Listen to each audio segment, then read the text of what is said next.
Hey, what's up guys? Today I'm going to be installing the Tesla Model 3 door handle wrap kit by EV Armor. So EV Armor sent this out to me for free to do a review for them. So I personally chose the matte black color. So let's open this up and let's see what it comes with. So it looks like there's 6 wraps total, 3 for each side. In case you mess one up on each side, you get a free redo. And it's 3M if you guys are wondering.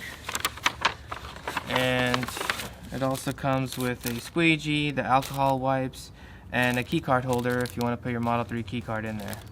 So let's get this installed and let's see what it looks like.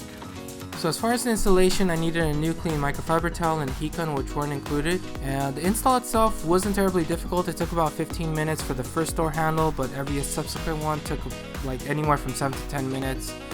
The vinyl itself was very forgiving, it's very stretchable, so it's pretty easy to install. The only really difficult parts are the 2 edges, but with the use of a heat gun and if you kind of stretch the vinyl, it's actually pretty easy to do and it comes out looking really good, especially with the use of a heat gun at the end. So I like the fact that it's a full cover wrap. I really like the matte black color. I think it matches my car really well. Overall, I'm pretty happy with the results, and I just want to thank EV Armor for providing this to me. So let me know what you guys think in the comments below. And as always, please like and subscribe. Thank you guys for watching.